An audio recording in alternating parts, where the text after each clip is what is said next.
ಮತ್ತೊಂದು ಕಡೆ ಬಿಡದಿ ಟೌನ್ಶಿಪ್ ವಿರೋಧಿಸಿ ರೈತರ ಹೋರಾಟ ಮುಂದುವರೆದಿದೆ. ರೈತರ ಪ್ರತಿಭಟನೆಗೆ ಬಿಜೆಪಿ ನಾಯಕರು ಬೆಂಬಲವನ್ನ ಸೂಚಿಸಿದ್ದಾರೆ. ಇವತ್ತು ನಾಳೆ ಬಿಡದಿಗೆ ಅಶೋಕ್ ನೇತೃತ್ವದ ನಿಯೋಗ ಭೇಟಿಯನ್ನ ನೀಡಲಿದೆ. ಹಲವು ಗ್ರಾಮಗಳಿಗೆ ಭೇಟಿ ನೀಡಿ ಬಿಜೆಪಿ ನಿಯೋಗ ಅಲ್ಲಿನ ರೈತರ ಜೊತೆಯಲ್ಲಿ ಸಂವಾದವನ್ನ ನಡೆಸುವವರಿದ್ದಾರೆ. ಪರಿಷತ್ ವಿರೋಧ ಪಕ್ಷದ ನಾಯಕ ಚೆಲವಾದಿ ನಾರಾಯಣಸ್ವಾಮಿ ಹಾಗೆ ಅಶ್ವಥ್ ನಾರಾಯಣ್, ಸುರೇಶ್ ಕುಮಾರ್ ಸೇರಿದಂತೆ ಪ್ರಮುಖ ಬಿಜೆಪಿ ನಾಯಕರು ನಾಳಿನ ಈ ಗ್ರಾಮಗಳ ವಿಸಿಟ್ ಕಾರ್ಯಕ್ರಮದಲ್ಲಿ ಭಾಗಿಯಾಗುವವರಿದ್ದಾರೆ. ಬಿಡದಿ ಟೌನ್ಶಿಪ್ ವಿರೋಧಿಸಿ ರೈತರು ನಡೆಸ್ತಾ ಇರುವ ಪ್ರತಿಭಟನೆಯಲ್ಲಿ ನಾಳೆ ಬಿಜೆಪಿ ನಿಯೋಗ ಪ್ರತಿಭಟನಾ ನಿರತರನ್ನ ಭೇಟಿಯಾಗಿ ಮಾಹಿತಿಯನ್ನ ಸಂಗ್ರಹಿಸುವವರಿದ್ದಾರೆ. ತಮ್ಮ ಬೆಂಬಲವನ್ನ ಆ ಮೂಲಕ ವ್ಯಕ್ತಪಡಿಸುವವರಿದ್ದಾರೆ.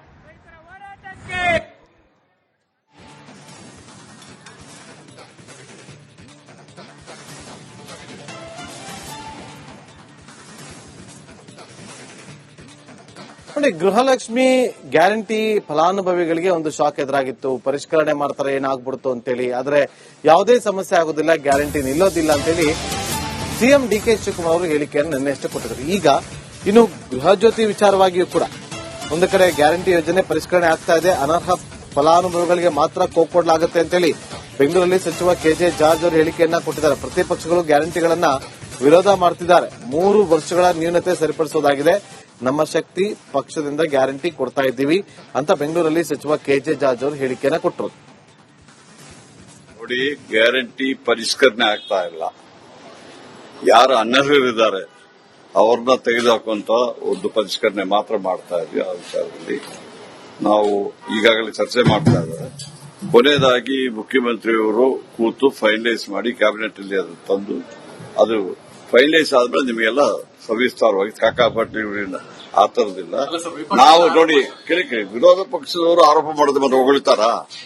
ಇಲ್ಲಿಯಾದ್ರೂ ವಿರೋಧ ಪಕ್ಷದವರು ಯಾವುದೋ ಒಳ್ಳೆ ಕಾರ್ಯಕ್ಕೆ ಹೊಗಳಿದ್ದು ನೋಡಿದಾರ? ಆರೋಪ ಮಾಡೋದು, ಟೀಕೆ ಮಾಡೋದು ಅವರು ತಿಳ್ಕೊಂಡ್ಬಿಟ್ಟಿದ್ದಾರೆ. ವಿರೋಧ ಪಕ್ಷ ಅಂತ ಹೇಳಿದ್ರೆ ವಿರೋಧ ಮಾಡ್ಲಿಕ್ಕಿದೆ ಅಂತ ಇಟ್ಬಿಟ್ಟು ಇರ್ತಾರೆ. ನಾವು ವಿರೋಧ ಪಕ್ಷ ಅಂದ್ರೆ ಪ್ರತಿಪಕ್ಷ ಅಂತ ತಿಳ್ಕೊಂಡು ಆ ತರ ಅವರು ಕೆಲಸ ಮಾಡೋದು.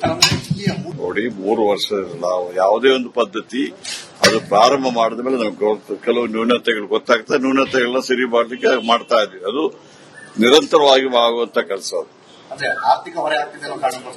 ಇಲ್ಲ, ಆರ್ಥಿಕ ಹೊರೆ ವಿಚಾರನೇ ಬರೋದಿಲ್ಲಲ್ಲ. 3 ವರ್ಷ ನಾವು ನಡೆಸಿದೀವಲ್ಲ, ಇನ್ನು ಬಾಕಿ 2 ವರ್ಷದಲ್ಲಿ ನಡೆಸ್ತೀವಿ. ಅದು ಈಗಾಗಲೇ ಹೇಳಿದ್ದಾರೆ. ನಿರ್ಮಲಾ ಸೀತಾರಾಮನ್ ಅವರು ಅವರ ಪಾರ್ಲಿಮೆಂಟ್ ಅಲ್ಲಿ ಬಜೆಟ್ ಅಲ್ಲಿ ಹೇಳಿದ ವಿಚಾರನೇ ಮಾಡಲಿಲ್ಲ. ಅದ್ರ ವಿಚಾರ ಅಲ್ಲಿ 5,500 ಇದಕ್ಕೆ ಅಪ್ಪರ್ ಕೃಷ್ಣ ಕೊಡ್ತೀವಿ ಅಂತ ಮಾಡಿದಾರ. ಫೈನಾನ್ಸ್ ಕಮಿಷನ್ ಅವರು ಕರ್ನಾಟಕ ಸರ್ಕಾರಕ್ಕೆ ಎಕ್ಸ್ಟ್ರಾ ಕೊಡಬೇಕಂತ ಕೊಟ್ಟಿದಾರ. ಅವರು ಅದು ಯಾವುದು ಮಾಡದೆ ಅವರು ಏನು ಹಣ ಕೊಟ್ಟಿದ್ದಾರೆ ಇದಕ್ಕೆ. ನಾವು ನಮ್ಮ ಶಕ್ತಿಯಿಂದ ನಮ್ಮ ಸ್ವಂತ ಇದರಿಂದ